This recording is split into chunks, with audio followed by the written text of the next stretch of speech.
आखिर क्यों नहीं लिया बलराम ने महाभारत के युद्ध में भाग?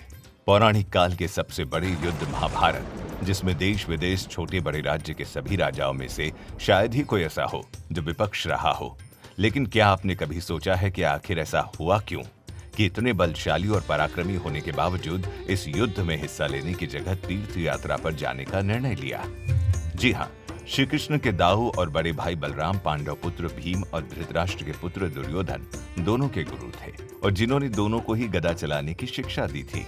बलराम को कौरव और पांडव दोनों ही बेहद प्रिय थे। ऐसे में जब पांडवों और कौरवों के बीच महाभारत का युद्ध हुआ तो वे किसी एक का पक्ष लेकर दूसरे के साथ अन्याय नहीं करना चाहते थे। ऐसे में बलराम ने तो श्री कृष्ण को भी यही समझाने का प्रयास किया कि उन्हें भी इस युद्ध में हिस्सा नहीं लेना चाहिए, क्योंकि युद्ध में शामिल दोनों ही पक्ष उनके ही संबंधी हैं। यही नहीं, बलराम ने तो दुर्योधन को पहले ही ये वचन दे दिया था कि महाभारत के युद्ध में श्री कृष्ण और वे स्वयं शस्त्र नहीं उठाएंगे। इसीलिए भगवान श्री कृष्ण ने भी बलराम के वचन का मान रखा है और युद्ध में बिना शस्त्र उठाए अर्जुन का सारथी बनकर हिस्सा लिया। साथ ही श्री कृष्ण ने दाव को यह भी समझाया कि धर्म की स्थापना के लिए इस युद्ध का होना आवश्यक है। और रही बात संबंधों की, तो इसका एक हल भी मेरे पास मौजूद है।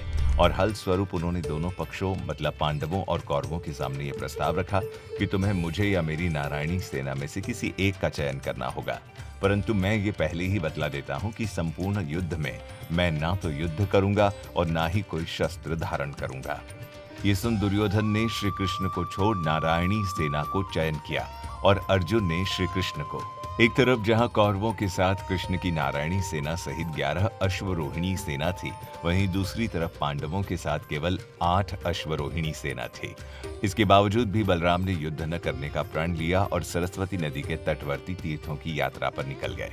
बलराम के तीर्थ यात्रा पर जाने से पूर्व एक वृतांत का वर्णन भी महाभारत में मिलता है, जिसमें इस बात का वर्णन किया गया है कि जिस समय युद्ध की तैयारियां चल रही थी, उस बीच एक दिन भगवान श्री कृष्ण के बड़े भाई बलराम पांडवों की छावनी में अचानक जा पहुंचे।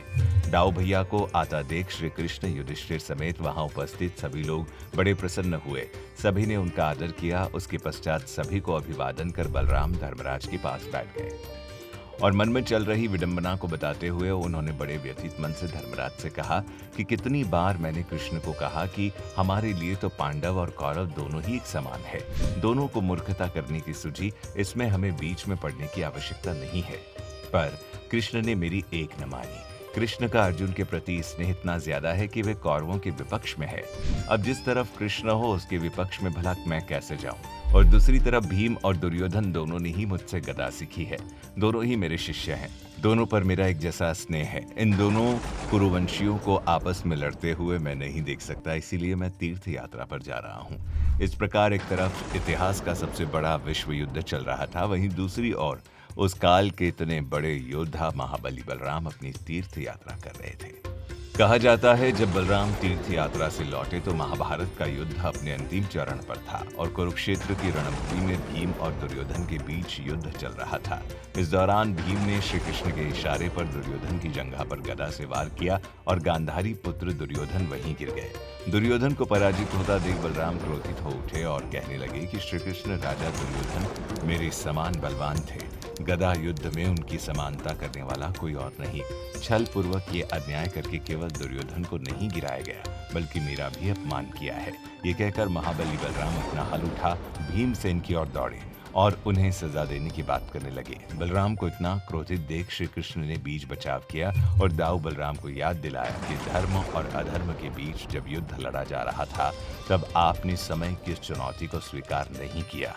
ऐसे में अब आखिरी चरण में वापस आकर आपका इस तरह युद्ध के नतीजों को प्रभावित करना उचित नहीं है।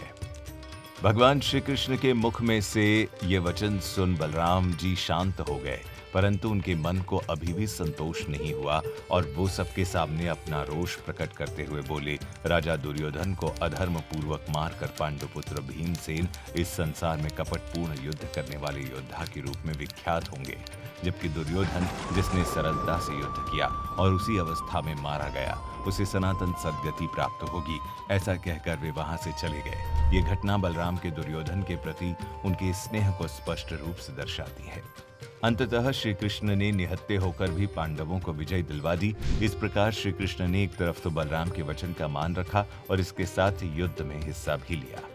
ये होना स्वाभाविक भी था, क्योंकि जहां धर्म की बात आती है वहां श्री कृष्ण धर्म को सर्वोपरि रखते हुए हमेशा धर्म के साथ खड़े नजर आए हैं, फिर चाहे उनके सामने कोई उनका अपना ही क्यों न हो। दोस्तों, क्या आप जानते हैं बलराम से जुड़ा एक और ऐसा रहस्य है जिसके बारे में आप में से ज्यादातर लोग नहीं जानते होंगे। जी हाँ, बलराम का जन्म एक गर्भ से दूसरे गर्भ में संकर्षण से हुआ था।